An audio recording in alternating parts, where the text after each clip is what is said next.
So what about the other 1% of the UFO phenomenon? Has there ever been legitimate sightings? As promised, we're going to cover this 1% in a future episode. But I'll share with you something a wise man once shared with me. Before we should start focusing on dealing with problems outside our world, we should first focus on solving the problems within our world. And before you can start solving problems within your world, you first have to solve problems within yourself and within your surrounding environment of family and friends. So basically what I'm trying to say is that we have priorities that we need to focus on first and foremost so we can successfully build our lives and our minds. Now, it's no secret that the difference between what the government knows about UFOs and aliens and what is shared or released to the public is extremely enormous. And unfortunately, governments and several organizations on Earth are taking advantage of the UFO phenomenon to achieve worldly agendas. So why do we see particle beams, huge ones, firing at things that are, you were saying 200,000 Gs? Yep. I mean, go over that. Well, because I think it's part of a test for if there are bad guys out there. Or maybe they're doing preparations for faction. We may be looking at more than one faction. Remember, these groups tend to fragment. They fractally fragment so that you have wars within wars within wars. You know. But why would NASA release that footage?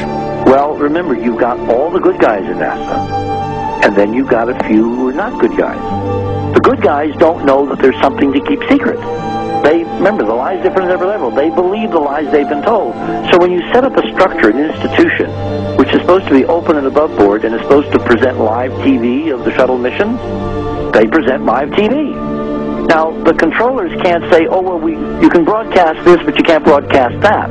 Because the honest guys will then say, sure. Well, why can't we broadcast that? So people always say if this was happening, it would come out, and it is coming out. Well, I mean, I agree with you. When you've got the Catholic Church saying we need to love the aliens, they're our brothers, when you've got every major denomination saying it, when you've got all the movies, and you've got, in the 80s, huge programs at the Olympics with aliens landing, fake aliens, and you've got huge things the size of 3 football fields floating over Dallas and stuff all over the place.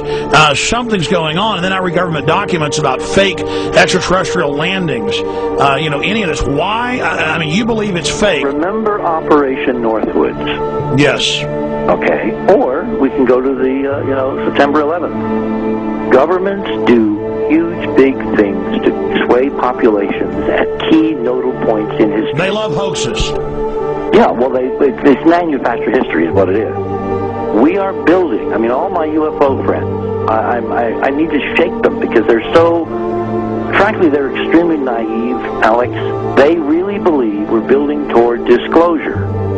I believe we're building toward a mass, carefully manufactured, fake event where ETs, who are really humans, who are really part of this secret clique, who are probably Nazis, who have developed or perfected their technology from World War II, which is why you've got to get, Joseph on. They are going to basically fake out the world. And there's an incredible window on the Nazi black ops programs, the compartmentalized, incredible high-technology efforts that were being funded by the Nazi war machine, particularly toward the end of the war, in a desperate effort to win the war, and they fastened their hopes on several key technologies, some of which appear to be the control of gravity itself, which again is a separate piece of data from my work, which came at this from a hyperdimensional physics perspective. I mean, we know there's a lot of suppressed technology. 20 years after the B-2 bomber was already in service, they declassify it. So we have a lot of cases of that. We know there's a whole shadow government.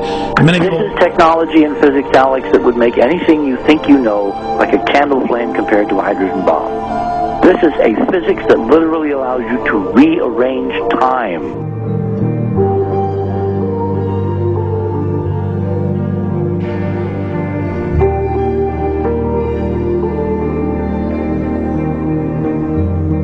that. But I mean, imagine you've got all these compartments in these pyramids within pyramids of compartmentalization. That's why that's the New World Order symbol. And we don't know what they've got because they are so secret. We know they lie so much. We just know it's advanced. Mainline scientists say they're 30 years advanced. So Richard C. Hoagland, what I'm saying to you is, I'm entertaining what you're saying. I respect you. I think you're a great guy. My only issue is, like you said, dealing with what we know they could be up to. The fact, Alex, we have done experiments. We have our own data. We have experiments now from the Soviet Union. 30, 40 years when the Iron Curtain came down, when glasnost finally prevailed, a huge amount of stuff was declassified from the KGB as well. And we now have put this data together. We not only know what the physics is, we know what it can do, we know what it's based on, we know how to make it work. We've seen in our own experiments ample evidence. We've seen experiments across the American landscape and even in Europe that vindicate various parts of this.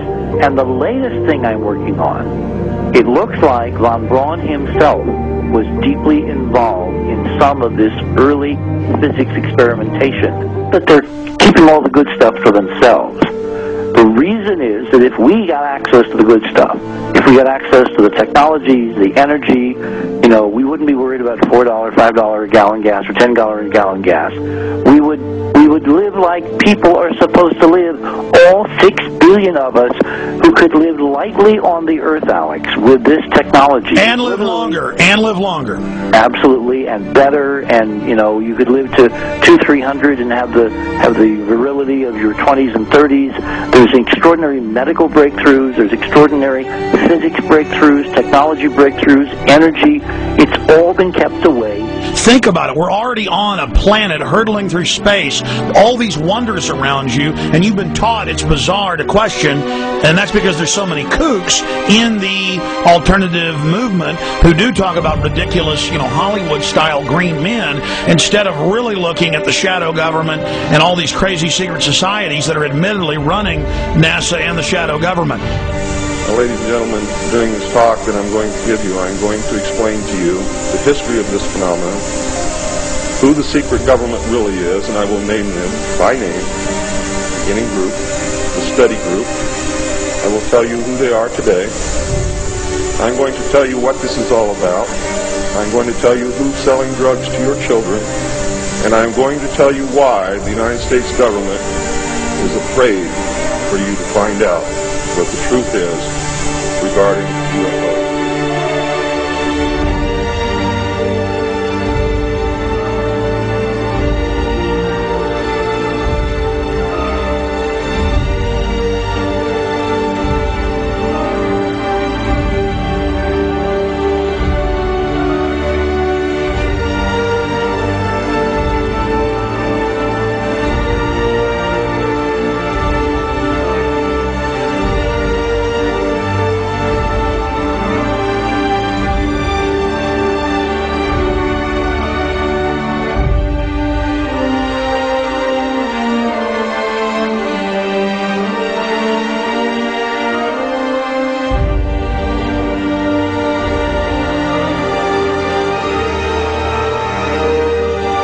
And it turns out that even though she remembered that she'd been part of the team to debrief the astronauts, she couldn't remember a thing that they said.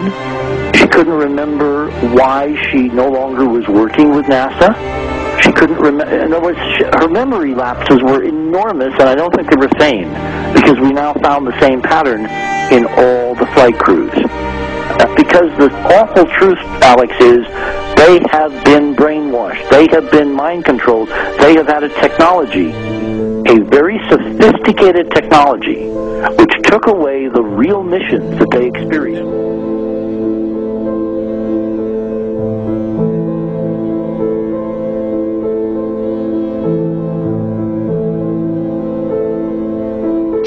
Sorry.